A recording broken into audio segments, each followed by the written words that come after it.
Me parece que hay algo que tenemos que destacar sí o sí. Esta semana ocurrió un hecho que que ha sido recurrente en los últimos tiempos, a partir del 92, 94, que es la condena de la ONU al bloqueo que Estados Unidos realiza sobre Cuba. Esto ha sido recurrente, es la 20ª condena, la 20ª condena. Pero pese a ser recurrente, creo que igual tenemos que hacer mención al asunto. Porque además fue una paliza bárbara que, entre comillas, le dio Cuba a Estados Unidos en la ONU. 186 países sancionaron y pidieron por el fin del bloqueo de Estados Unidos a Cuba, y solo 2 votaron en contra, que obviamente son Estados Unidos y su alfil Israel. Como no podía ser de otra manera, Israel siempre vota lo que Estados Unidos le indica. Y esto a mí me parece que no es menor, este consenso general y mundial de apoyo a Cuba. Es algo que Cuba ha podido cambiar después de unos 90 muy complicados, donde el periodo especial en Cuba estuvo salvaje, donde la población sufrió muchísimo, donde los derechos humanos del pueblo cubano principalmente los viola Estados Unidos con este vil bloqueo. Yo quiero escuchar sus comentarios. Juan Carlos, ¿qué te pareció la noticia? Mirá, la verdad que yo estoy en contra del bloqueo, como la mayoría de los países que votaron. Yo creo en la autodeterminación de los pueblos y creo que Cuba tiene que vivir como desea su pueblo.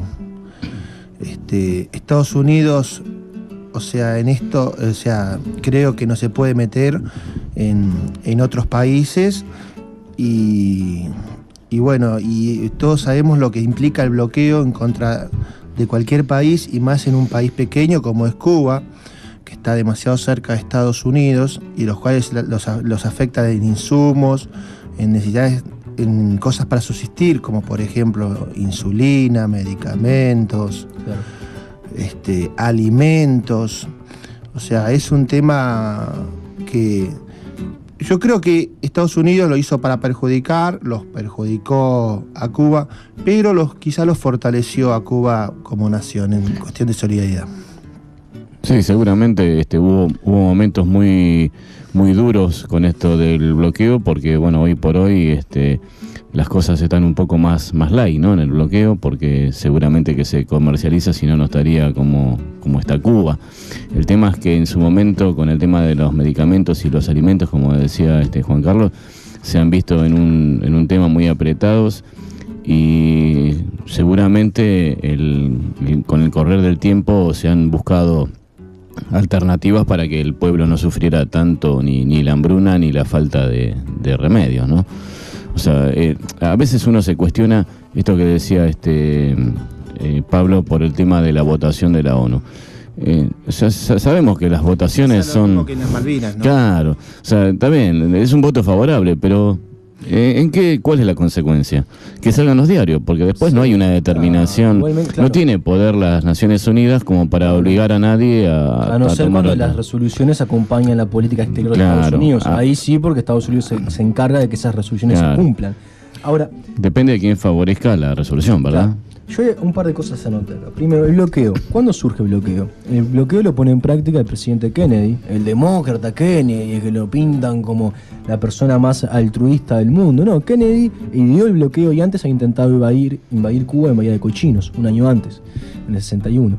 Esto es verdad que era un plan que ya había heredado de la administración anterior, todo lo que quieras, pero él autorizó la invasión a Bahía de Cochinos. Ya estaba dibujado, ¿no? Que claro, faltaba la ejecución. Y después de la crisis de los misiles, aceptó la permanencia de Cuba, intercambiaron bases con la URSS, ¿no? La URSS sacó las bases que tenía en Cuba, Estados Unidos entregó unas que tenía en Turquía, y además Estados Unidos se comprometió a no invadir Cuba, a no volver a invadir Cuba, porque ya la había intentado invadir con el modelo de operación encubierta en Bahía de Cochinos.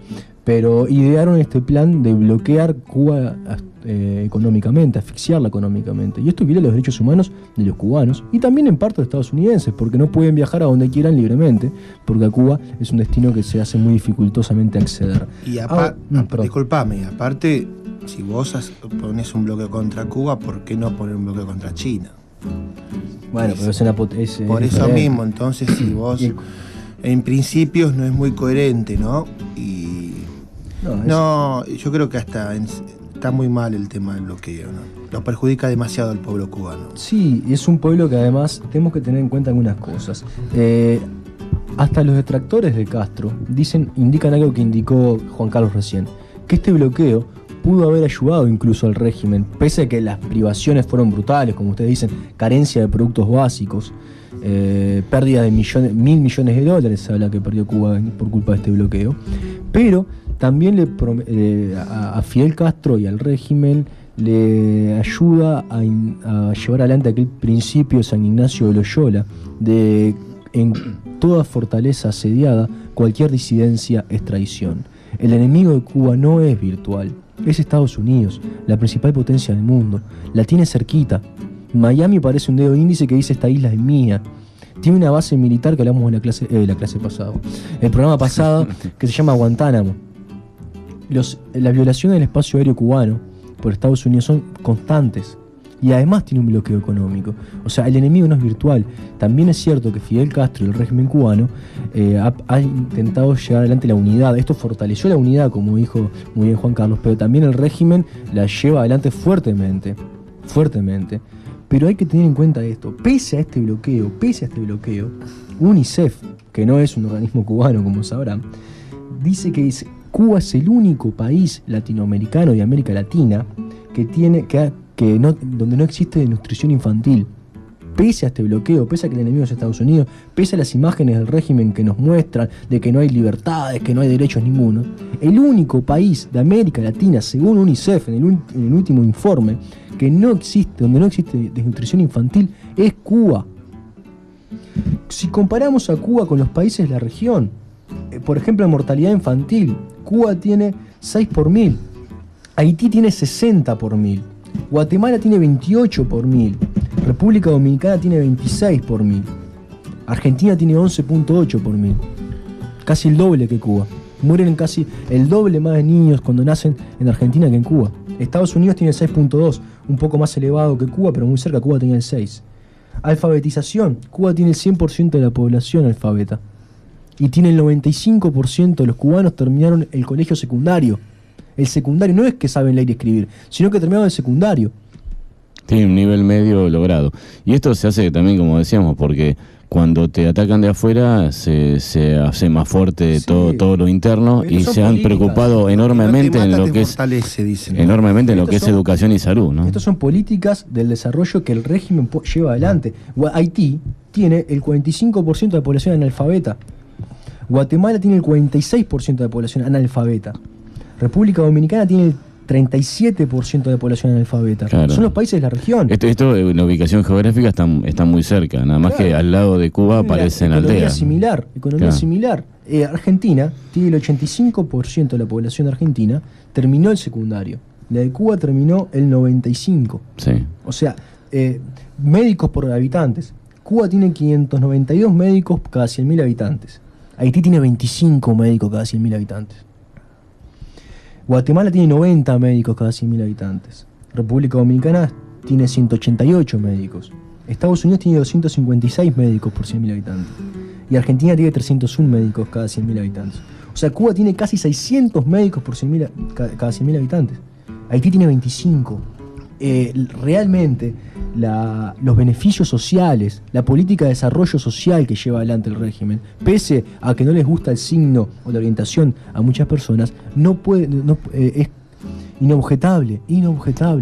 No, y lo que hablamos hace un rato, la salud no se compra en Cuba. Lo que hablamos hace un rato es esto. Acceso a la salud. Claro, que la salud es pública, y en Estados Unidos el que no tiene plata, me parece que no tiene mucho acceso a la salud tampoco. Sí tiene un triste presente y porvenir, pero tenemos que tener en cuenta esto. Es una isla pequeña en el Caribe, su principal enemigo no es virtual, es real, viola su espacio aéreo, tiene una base militar, tiene un bloqueo, lo intentó invadir, y aún así Cuba tiene mejores índices de desarrollo humano que Estados Unidos incluso. Tiene los mismos que Canadá, que es el que está a la vanguardia en todo. Muchísimo, si lo comparamos con los países que tienen la misma economía, es incomparable. Y si lo comparamos con Argentina y Uruguay, también está bastante por encima Cuba. Claro. O sea, para criticar al régimen cubano hay que hacerlo en el contexto y teniendo en cuenta esto. Pablo, vos podés criticar. Yo creo que cada uno tiene derecho a criticarlo o no criticarlo. Sí. Pero creo que Cuba tiene, vuelvo a repetir, creo una autodeterminación de los pueblos, independientemente que sea pequeño, que sea China. Uh-huh. Así como yo creo que no hay que bloquear a China, tampoco creo que hay que bloquear a Cuba, como en su momento tampoco voy a estar de acuerdo que se bloquee a Estados Unidos. O sea, es criminal el bloqueo. Sí, sin duda. Claro, aparte, por ahí lo bueno sería que cómo sigue esto en las Naciones Unidas para que una determinación... Ahora es un organismo burocrático. Claro. La malla es la 20ª. Y va a haber 40. O sea, lo bueno sería demostrar que los países se junten, se unan, sean solidarios entre ellos y tengan que tomar una determinación así, y no que sea una redacción de una determinación o de una resolución. Porque aparte pensemos que como decía Pablo, está muy cerca de Estados Unidos y el transporte marítimo tiene que pasar por Estados Unidos. O sea, si Europa quiere comercializar, está bien, deben tener otras vías que en este momento no las sé, pero es complicado el tema. Ningún barco de Puerto es complicado, bueno, es muy complicado. Este fue el tema que tenemos que hacer la pausa. Nos despedimos con un tema de un cubano que es una generación más joven que Silvio Rodríguez, mucho menos conocido, pero muy interesante. Se llama Carlos Varela y canta Habáname.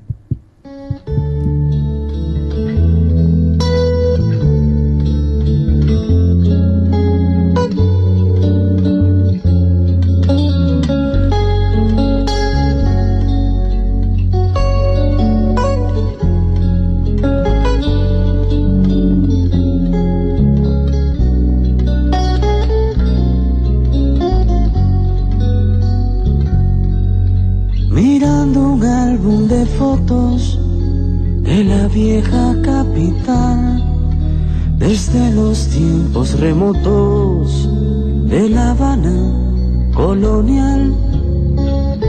Mi padre dejó su tierra y cuando al morro llegó, La Habana le abrió sus piernas y por eso nací yo.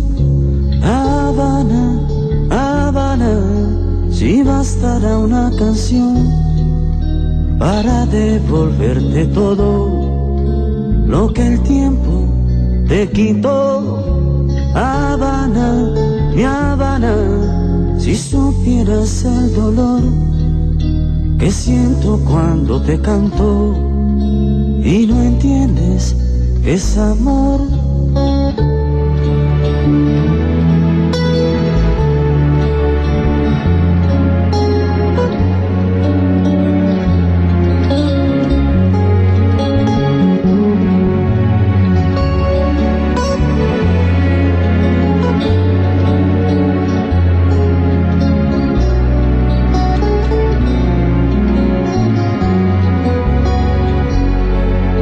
Escuchando a Matamoros desde un lejano lugar, La Habana guarda un tesoro que es difícil olvidar.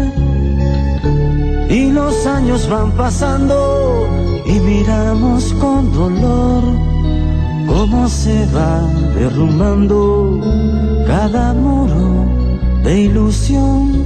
Habana, Habana, si bastará una canción para devolverte todo lo que el tiempo te quitó. Habana, mi Habana, si supieras el dolor que siento cuando te canto y no entiendes que este llanto es por amor.